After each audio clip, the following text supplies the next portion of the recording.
तो दोस्तों जैसे आप देख सकते हो ये हमारे आचार्य, तो अभी अभी हम लोग इनसे छोटा सा एक इंटरव्यू लेंगे। तो आइए देखिए इंटरव्यू के कुछ छोटे से अंश। सर्वप्रथम माऊली तुमचे स्वागत। साई सेवा समितीतर्फे तुम्ही आजपर्यंत जे काही सेवा करताय त्या सेवेबद्दल तुम्ही काय म्हणता आणि 19वे वर्ष चालू आहे त्याच्या संदर्भात काय सांगा? आता साई सेवा समिती उल्हासनगर नंबर 1 आम्ही 15 वर्ष झाले या पार्टीला जेवण करण्यासाठी येतो. अच्छा, त्याकडे आमचं जेवण काही चांगलं सुखरूपमध्ये होतो, लोकांची सेवा होतो, यात्रा होतो. आणि तुमच्यामध्ये काय बदल झाला या पालखीत आल्यानंतर आणि या पालखीची सेवा केल्यानंतर? पालखीत खूप बदल झालेले आहे. चांगली सेवा आहे, चांगली पालखी आहे. नाही, तुम्हाला बदल काय वाटला की स्वतःमध्ये की बाबा माझं प्रगती वगैरे वगैरे त्या संदर्भात विचार? प्रगती आपली भरपूर झाली पालखीला आल्यानंतर. हा, म्हणजे ती काय प्रगती झाली? प्रगती आता आपली जी कामं बोलत होतं ते सर्व झाली व्यवस्थित. सर्व व्यवस्थित आपलं काम धंदा सर्व काही व्यवस्थित होतं. अच्छा, धन्यवाद. आपण आपला बहुमूल्य वेळ आमच्या सेवेकरता दिलात. आमच्या साई सेवा मंडळ उल्हासनगर सेवा संस्था यांना दिलात त्याबद्दल धन्यवाद. तुमचं नाव सांगा दादा? ओम साईराम. आज या पालखीत तुम्ही किती वर्षापासून येत आहेत आणि या पालखीत आल्यानंतर तुम्हाला काय वाटतं? 17 वर्ष 16 वर्ष झाली. जे काय झाले असतील ते. आणि त्याच्यात तुम्हाला काय बदल वाटला किंवा तुमच्या स्वतःमध्ये प्रगती झाली, माझ्या घरात वगैरे प्रगती झाली, ते सांगा. आणखीन काय एखादा असा अनुभव? बाबा मला साई पालखीत गेल्यानंतर एक वेगळा अनुभव येतो ना माणसांना, तसा अनुभव काय? अनुभव म्हणजे असं झाला काय जमीन पण लावतो. अच्छा, ते करून तिकडे मला यायला भेटलं. अच्छा, म्हणजे त्याच्यातही तुम्हाला म्हणजे फायदा होतो साईच्या आशीर्वादाने. धन्यवाद, आपण आलात आणि या साई सेवेबद्दल तुम्ही सांगितलं. साई सेवा समिती संस्था आपलं धन्यवाद आणि ओम साईराम. हा माऊली, साई माऊली, तुमचं सर्वप्रथम नाव सांगा? रामकृष्ण मधुकर.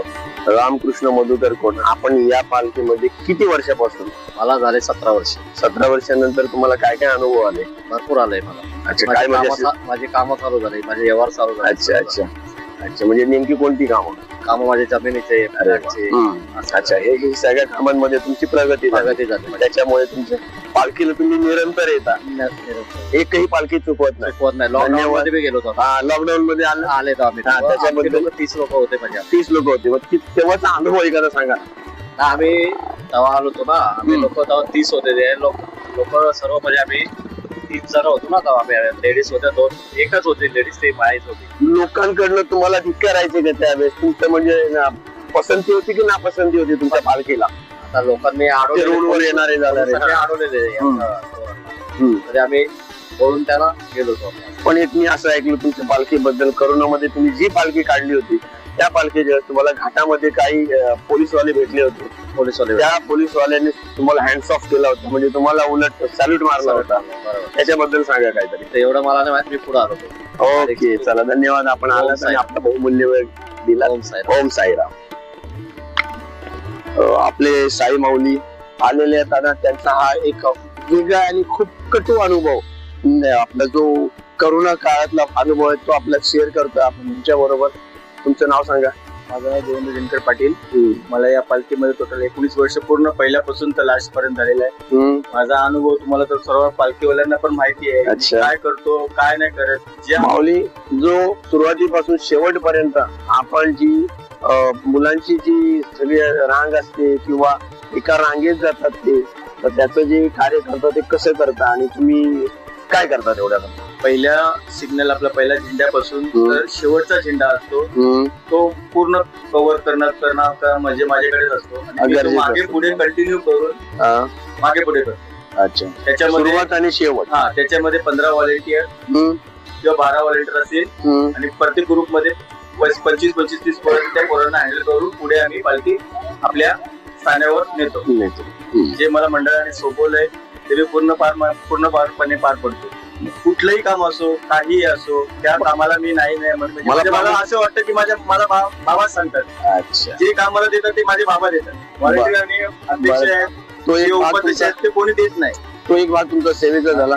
पण तुम्ही सेवा करताना जो करोना काळातला तुमचा भाग आहे तो जो सॅल्यूट मारला, मी माऊलींना विचारलं होतं, पण ते म्हणाले की आम्ही पुढे गेलो होतो, मागे होतो. तर तुम्ही मागे होतो तेव्हा त्या टायमाला मी व्हॉलंटियर पण होतो आणि त्या टायमाला मी व्हॉलंटियर करत होतो. तेव्हा आमची जी पालखी चालू होती त्या पालखीमध्ये जाताना आम्ही जो शिस्तपणे गेलो, पूर्ण ज्या चेहऱ्यामध्ये मास्क लावून आणि जाताना रांगेतच गेलो, रांगेतून आले, त्यांचे ज्यांनी आम्हाला ते सांगितलं ते आम्ही ते पूर्ण पार केले. ते आम्हाला येऊन बोलले पण तुम्ही जाताना कसे जाता, मंदिरात गेल्यानंतर कसे प्रवास करता, कुणाच्या घरी गेल्यावर कसे प्रवास करता, कुठे गेल्यावर काय खाता. म्हटलं आम्ही आमच्याकडे जेवढे जे आम्हाला सरकारने आपल्याला योग्य दिले वस्तू ती पार पडून आम्ही त्यांच्या घरात जाऊन जेवण वगैरे करत होतो, कोणाला मास्क वगैरे लावत होतो आणि तो सर्व झोपताना पण आम्ही लांब लांब झोपवतो. अच्छा माऊली, आणखीन एक प्रश्न. मी असं ऐकलं की देवेंद्र पाटील हा एक कडक व्हॉलेंटियर आहे आणि तो असला की म्हणजे कोणताही असून दे भले भले घाबरतात.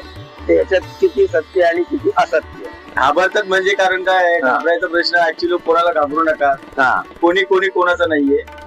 जो आहे तो बाबा आहे. मला जे बाबा देतो मी ते बाबाने मला सांगितलं मी ते करतो. कारण की बघा पालखीत शिस्त जर आपण पार पाडली तर पालखी पुढे जाईल, बरोबर, नाहीतर पालखी पुढे जाईल. शिस्त मेन पालखीचीच आहे. म्हणजे जेवढा आपण शिस्त पाळणार तेवढा पालखीचं आपलं नाव होणार. म्हणजे तुम्ही पालखीची शिस्त पाळण्याचं काम एकदम सोपपणे करा. जे मला काम सोपवले ते मी करणार. जे वरिष्ठ व्हॉलेंटियर माझे जोडीदारचे व्हॉलेंटियर आहेत ते पण त्यांना पण मी फॉलो करतो, माझ्या अध्यक्षांना पण फॉलो करतो, सेवादारी जेवढे वरिष्ठ आले सेवादारीवाल्यांना मी फॉलो करतो. सेवादारीवाल्यांचे काय काम राहिलं असेल, काय वस्तू त्यांच्या मागे पुढे राहिल्या असतील त्या व्हॉलेंटियरला सांगितलं तर मग मला सांगते, मग मी जाऊन ते पूर्ण परत त्यांना ती गरजेची वस्तू आहे ती त्यांना पुढेपार मला आणून द्यायचं काम माझं काम आहे. जे म्हणजे असेल ते म्हणजे तुम्ही तुमच्या वरिष्ठांनी जी ऑर्डर दिली ती पूर्णपणे डिसिप्लिन सगळ्यात महत्वाचे मेन आपला मंडळाच्या बोलण्यातनं साध्य होतं. धन्यवाद माऊली, आपण आपला बहुमूल्य वेळ या पालखीच्या सेवेकरता दिलात आणि आमच्या घरात त्याबद्दल ओम साईराम.